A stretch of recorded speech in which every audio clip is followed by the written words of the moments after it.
Hey y'all, it's Ann from What's Up Family Home. Welcome back to my kitchen. I'm so glad y'all stopped by. Today's video is a part of a cookbook collab, and it's hosted by Tamara at Southern Wife Everyday Life. And she's trying to bring back the cookbooks because we don't use them much anymore. We always go to the internet, but you just find all the same old recipes on the internet, and hopefully we can bring you some new and exciting recipes that you'll be able to make for your families. And I am using this cookbook. I know I've used it before, but it is my home church cookbook, the church that I grew up in when I was a kid, and we still have reunions there every year. I wanted to make some of my relatives' recipes, and I'm making my Aunt Pearl's Saturday night meatloaf. I'm making my cousin Regina, her daughter's hash brown casserole, and I am bringing you my cousin Tina's zucchini squares. And I cannot believe I've never made a hash brown casserole before, so I'm excited to try it. I know I've ate hash brown casseroles before, but I've never made one, so you will love these recipes. They were so good. We had them for dinner the other night, even though the zucchini squares didn't make it to dinner because we ate that. I ate that with the boys when I got them home from preschool.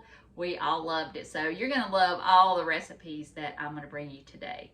And you're going to love Tamara's channel, so make sure you go check out her channel and check out all the videos in the collab, and I'll have that playlist link down below. So I'll turn you around and I'll show you how I made this delicious dinner. All right, y'all, here is the hash brown casserole. And I'm only using half this bag. The other half I'm going to use in a breakfast casserole. So it says frozen, so I'm using frozen. Some of the recipes in there were using thawed, but I don't have time to thaw them, so I'm going to use half of the bag of frozen. It calls for 2 cans of cream of chicken soup. And I'm using the Walmart brand, and I'm going to put that in there. And I need to stock up. I've only got 2 cans left. It is fall. It is getting ready to be Thanksgiving and Christmas time, and you know we got to stock up on the cream of chicken soup. I need to make some homemade, but you know how that goes. Holidays are so busy. You mean to make it from scratch, but sometimes you just don't have time, and that's okay. So I've got 1 can of cream of chicken. It says 1 pint of sour cream. I was doing some ciphering, as Jethro would say, and it comes out to be 1 container. So I'm gonna eyeball it and put in half of this container.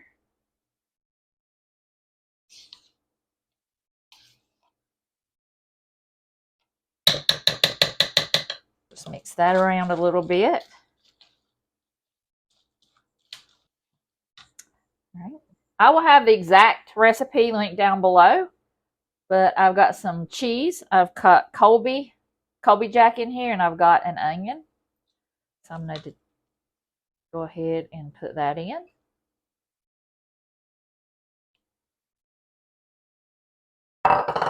Stir that around. Yeah, like I said, I cannot believe I've never made this. I don't know why. I love potatoes. I love onions. I love hash browns. I mean, I love everything about this.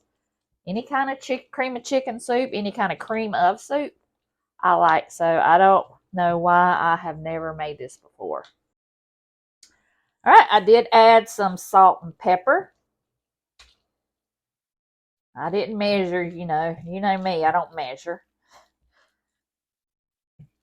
I always say, since I heard it on TikTok, measure with your heart. So I'm measuring with my heart. And I have got half a stick of butter melted. Get all that goodness out of there.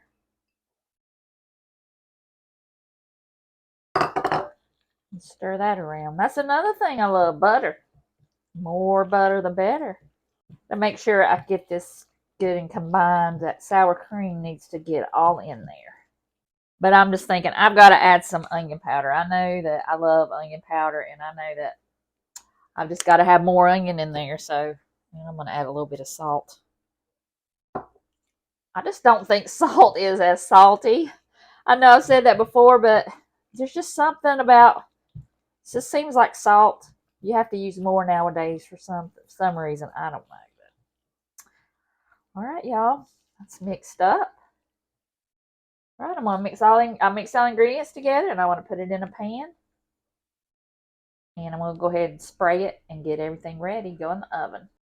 All right, I've got this is my favorite casserole dish. So I thought I would use that because I think everybody in the South has their own favorite dish. Or, I mean, like plate, dish, bowl, or whatever. So this is my favorite. I love white. You know, it's kind of Anna Garten-ish.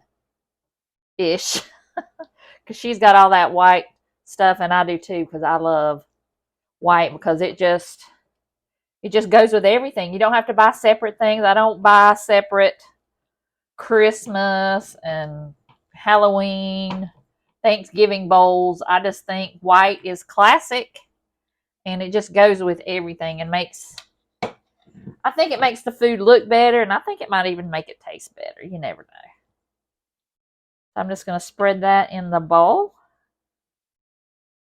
And I'm actually going to put this in the fridge. I really don't want to bake it yet because it's almost noon and I am making this for dinner. So what I think I'm going to do is, because potatoes, I don't know, after you reheat them, they're not as good. You could also freeze this.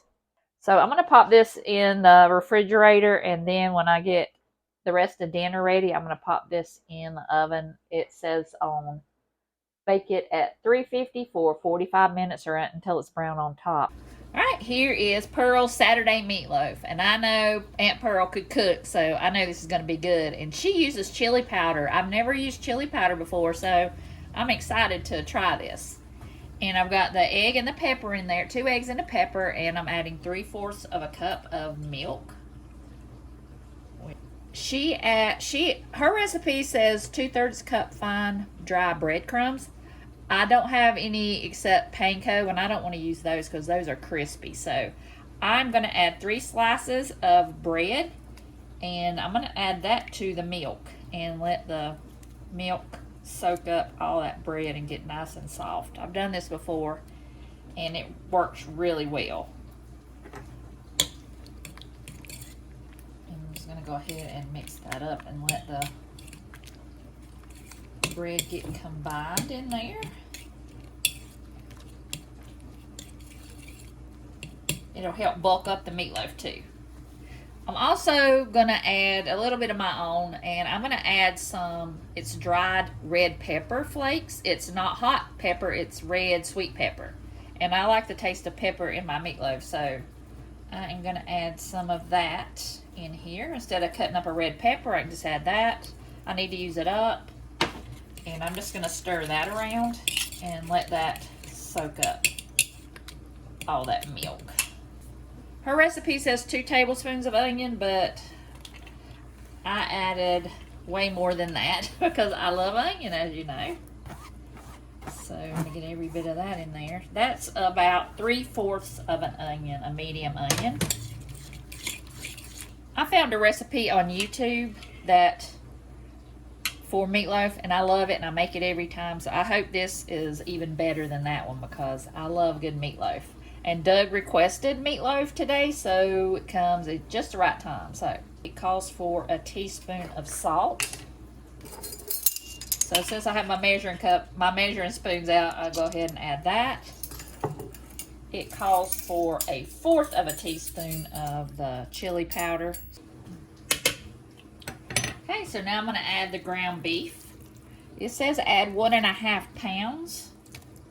I'm using the beef from our cow, or half a cow that we bought.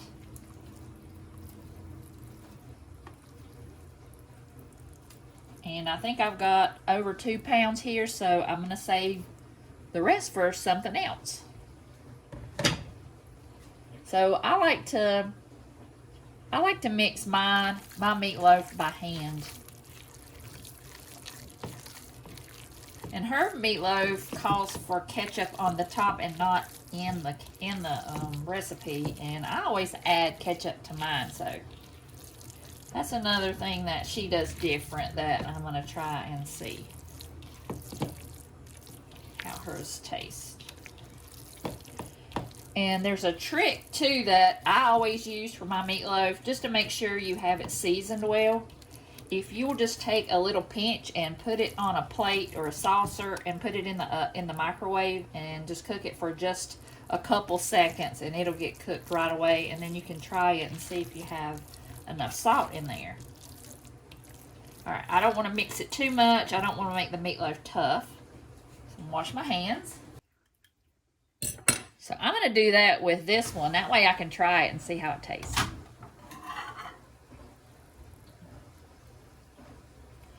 It won't look very appealing, but you'll be able to taste it.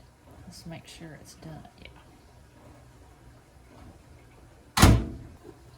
I think it could use more salt.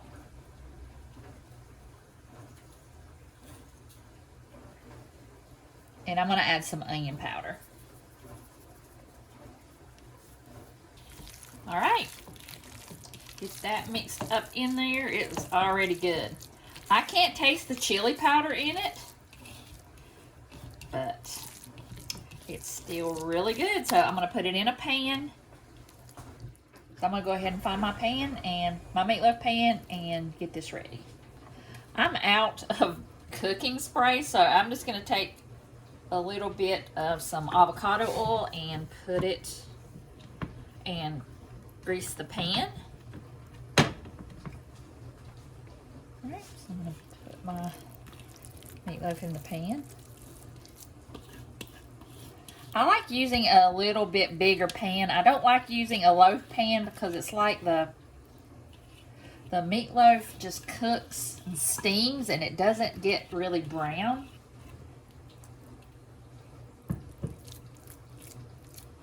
So I like to form mine in the pan, and that way the juices run out of it. And I like mine a little bit flat because it cooks a lot faster.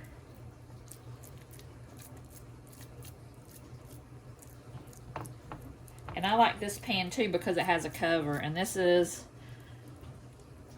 another thing that I'm going to do early. Got to go pick the boys up from preschool, so I'm going to just make this and let it sit in the fridge, and I can have Doug put this in the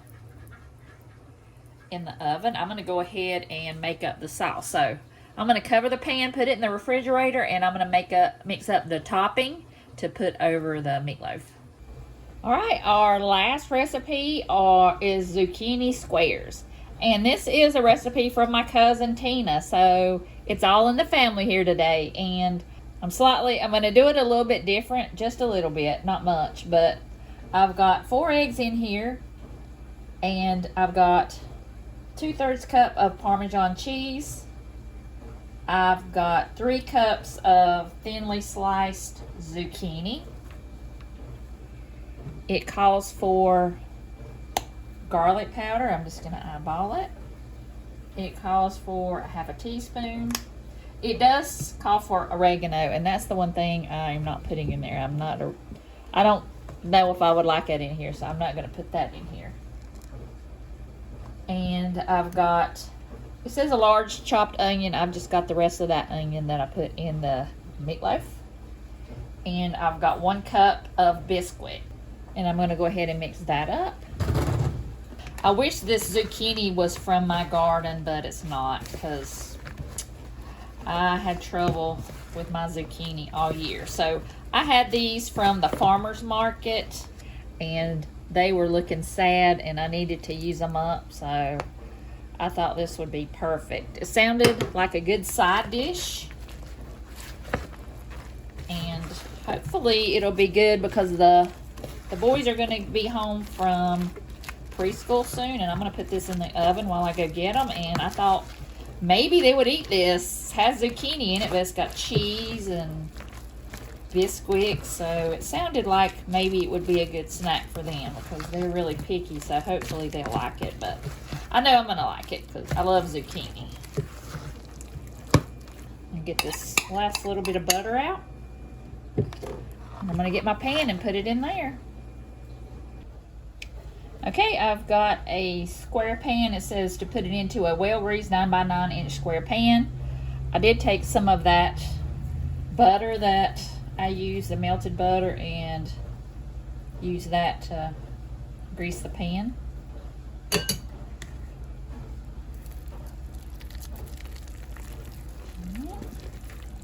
this into the baking dish. And Tina's also a great cook. When we have our reunions, she always brings something really delicious. All right, I'm gonna put this in the oven on 350 for 40 minutes. All right, y'all. This smells so good. I just came in and took it out of the oven. It's cooked for 40 minutes. I'm gonna let it sit for just a few minutes, and then we're gonna cut it up and see how it is. You wanna try this? You wanna try this? It's got zucchini in it. Okay, we'll try it in a little bit. This one really likes it. I really like it too. So we're eating it for a snack. I've got my meatloaf and my hash brown casserole, and I'm gonna put them in there for about 45 minutes to an hour. All right, I'm gonna go ahead and mix up the glaze for the meatloaf. It calls for 1/4 of a cup of hot style ketchup. I'm just using regular ketchup. I put a little bit more in there because I like a lot of ketchup in mine. It calls for 1/2 teaspoon of dry mustard. I don't have any, so I'm gonna use just a little bit of spicy brown mustard. And it calls for a tablespoon of brown sugar. I'm using the coconut sugar because I had some in my cabinet and I need to use it up. So I'm gonna mix that together. And when the meatloaf is done, I'll put this over the top and bake it for 10 more minutes.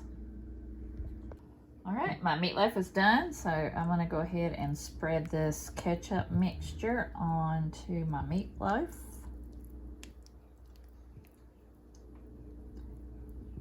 Smells so good. And it said to cook for 60 minutes on the meatloaf, but I made it for 45 and I think it's perfect. I checked the temperature. It was 165, I think, so it's good. So I'm gonna pop it in the oven and it'll be done in just a few minutes. All right, y'all, the meatloaf is done. I had it in there for about 10 minutes. It's my hash brown casserole. Look how good that looks. And I just made a can of corn. So we're gonna eat, y'all. I'm excited.